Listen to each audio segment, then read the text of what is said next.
السلام علیکم عزیز طلباء و طالبات، آج ہم 10ویں جماعت کی اردو کی کتاب کی غزل نمبر 4 کریں گے۔ غزل نمبر 4 زہرا نگاہ کی غزل ہے۔ تو غزل پڑھنے سے پہلے ہم سب سے پہلے دیکھتے ہیں کہ اردو شاعری میں خواتین کا کردار کیا ہے۔ خواتین شاعروں کی شاعری نے سماج میں خواتین کے مقام اور ان کو درپیش مسائل کو پیش کیا ہے۔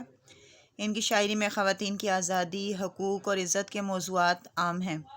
مثال کے طور پر پروین شاکر اور دیگر خواتین شعراء نے اپنی شاعری میں خواتین کے حقوق اور سماجی انصاف کے لیے آواز بلند کی ہے۔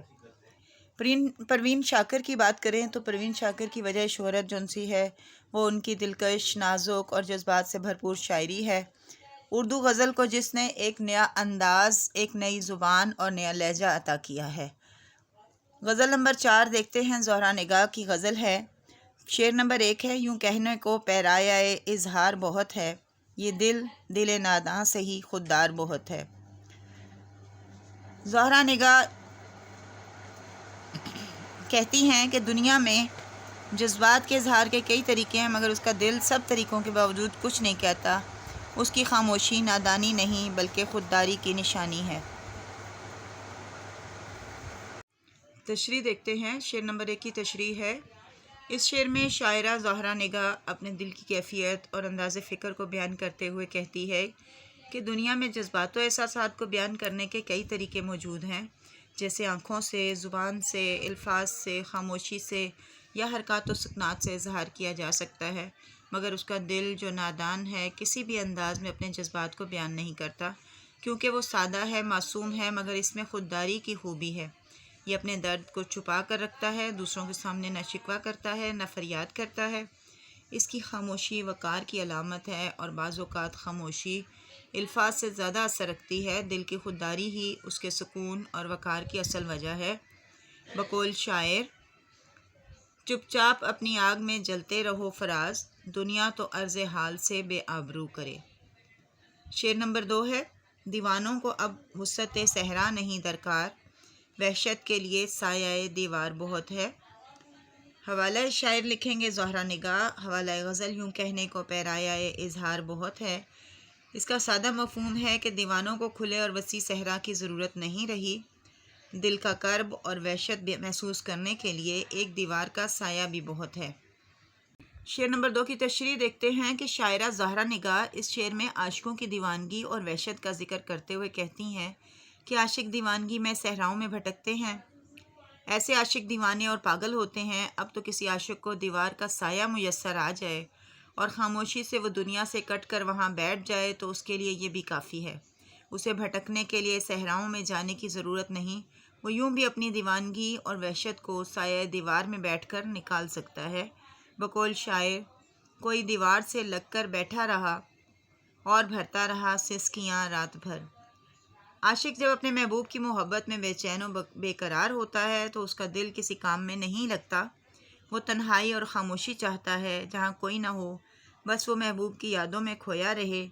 یہی اس کی کیفیت کا علاج ہے، اور اس کے لیے بہترین جگہ کسی دیوار کا سایہ ہے تاکہ وہ اپنے جنون اور بے چینی کی حالت عام لوگوں سے چھپا سکے۔ شعر نمبر 3 ہے، بجتا ہے گلی کوچوں میں نکارہ الزام، ملزم کے خاموشی کا وفادار بہت ہے۔ حوالہ شاعر زہرا نگاہ۔ حوالہ غزل، یوں کہنے کو پیرایا اظہار بہت ہے۔ مفہوم، ملزم پر سارا معاشرہ الزام لگا رہا ہے، مگر ملزم اس الزام پر خاموش ہے، وہ اپنی صفائی میں کچھ نہیں کہتا۔ زہرا نگاہ اس شعر میں زندگی گزارنے کا، اپنے حالات سے نبٹنے کا اصول بتا رہی ہیں۔ کہتی ہیں کہ جب آپ پر لوگ الزام لگائیں، آپ کو برا بھلا کہیں، تو ایسی صورتحال میں بعض اوقات کہنے کے لیے الفاظ نہیں ہوتے جو دوسروں کے الزام کی نفی کر سکیں یا پھر لوگوں کو مطمئن کر سکیں، تو ایسی صورت میں خاموشی بہترین جواب ہوتی ہے۔ بقول شاعر، میری خوبی پہ رہتے ہیں یہاں اہل زباں خاموش، میرے عیبوں پہ چرچا ہو تو گونگے بول پڑتے ہیں۔ شاعرہ کہتی ہے کہ ملزم الزامات کی بوچھاڑ سن کر بس خاموشی کا وفادار نظر آتا ہے۔ وہ لوگوں کی تنقید، باتیں بنانے اور الزامات لگانے پر چپ ہے، کیونکہ ایسے لوگوں کے سامنے اس کی کوئی دلیل نہیں چلتی، اسی لیے ایک چپ سو سکھ کے مقولے پر عمل پیرا ہونا ہی اچھا ہے۔ بقول شاعر، ضائع نہ کر اپنے الفاظ کسی کے لیے، خاموش رہ کر دیکھ تجھے سمجھتا کون ہے۔ شعر نمبر 4 ہے، جب حسن تکلم پہ کڑا وقت پڑے تو اور کچھ بھی نہ باقی ہو تو تکرار بہت ہے۔ حوالہ شاعر زہرا نگاہ، حوالہ غزل یوں کہنے کو پیرایا اظہار بہت ہے۔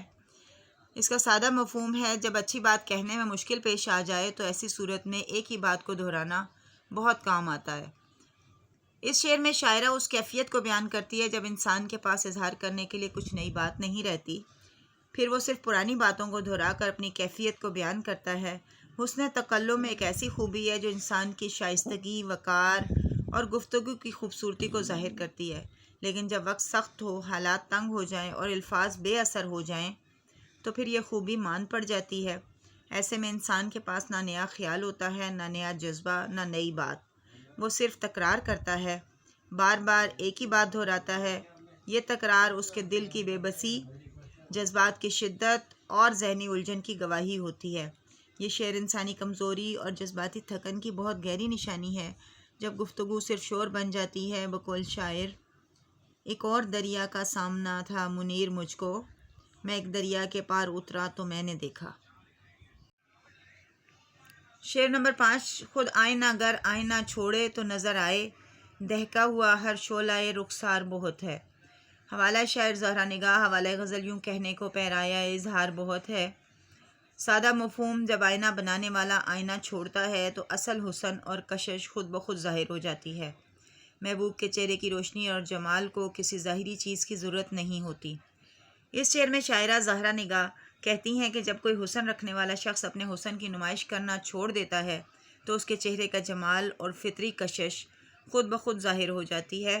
اس کے دہکتے ہوئے گال اتنے نمایاں اور جاذب نظر ہوتے ہیں کہ اسے کسی مصنوعی نمائش کی ضرورت نہیں رہتی۔